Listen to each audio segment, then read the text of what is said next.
ঐক্যমত্য নিশ্চিত হয়েছে কিনা সেটা নিশ্চিত না হয়ে একটা ঘোষণাপত্র পাঠ করা হচ্ছে।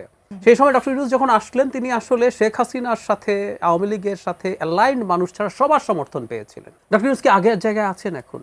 সত্যিকার অর্থে রোমাঞ্চ বোধ করছি। আজকের কথা যদি চিন্তা করি, এর 2-3 দিন আগে থেকে আমরা অনেকে ধারণা করছিলাম, আমি নিজেও মনে করছিলাম যে সরকার আসলে ক্ষমতায় নেই। গণঅভ্যুত্থানের 1 বছর সম্পূর্ণ হচ্ছে কালকে, এবং সেই উপলক্ষে আমরা জানি যে প্রধান উপদেষ্টা ডক্টর মোহাম্মদ ইউনূস কালকে জুলাই ঘোষণাপত্র পাঠ করবেন।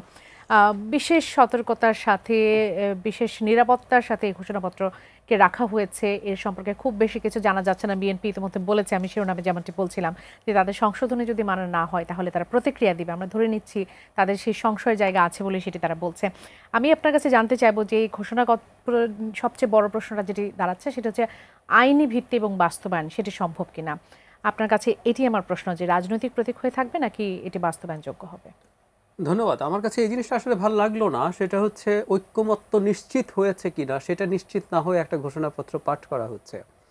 মানে ডক্টর ইউনূস বা প্রধান উপদেষ্টা আসলে দায়িত্বে এসেছেন কিভাবে? তিনি সব মানুষের আসলে ওই সময় আমরা মনে করতে পারি, মানে সত্যিকার অর্থে রোমাঞ্চ বোধ করছি। আজকের কথা যদি চিন্তা করি, এর 2-3 দিন আগে থেকে আমরা অনেকে ধারণা করছিলাম, আমি নিজেও মনে করছিলাম যে সরকার আসলে ক্ষমতায় নেই, জাস্ট কিছু আনুষ্ঠানিকতা বাকি আছে। সেই সময় ডক্টর ইউনূস যখন আসলেন তিনি আসলে শেখ হাসিনার সাথে আওয়ামী লীগের সাথে অ্যালাইন্ড মানুষ ছাড়া সবার সমর্থন পেয়েছিলেন। সব রাজনৈতিক দল, সব ব্যক্তি, আমরা সবাই তার পেছনে দাঁড়িয়েছিলাম। ডক্টর ইউনূস কি আগের জায়গায় আছেন এখন? তার উপরে রাজনৈতিক দলগুলোর কি সমান আস্থা আছে? জনগণের কি সমান আস্থা আছে? সবাই কি তাকে একইভাবে সমর্থন করে, বা আগে যে যত স্ট্রংলি সমর্থন করতেন সেই রকম একই স্ট্রংলি করেন?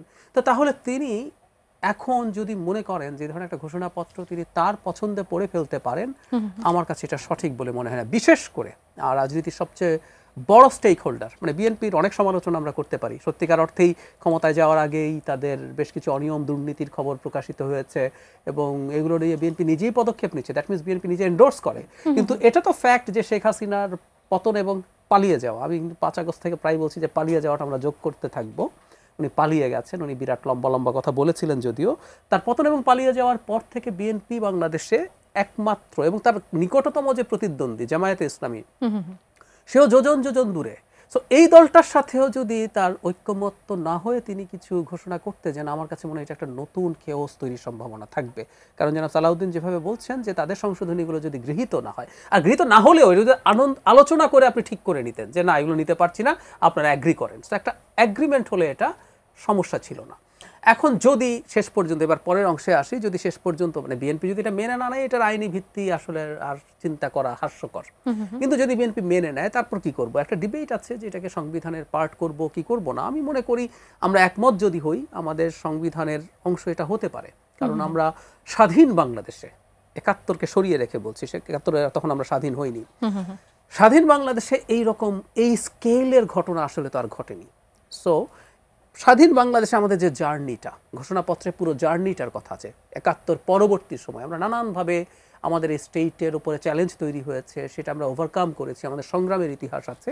সো এই ধরনের একটা ঘোষণাপত্র যদি আমরা একমত হই, এটা সংবিধানের পার্ট হতে পারে মনে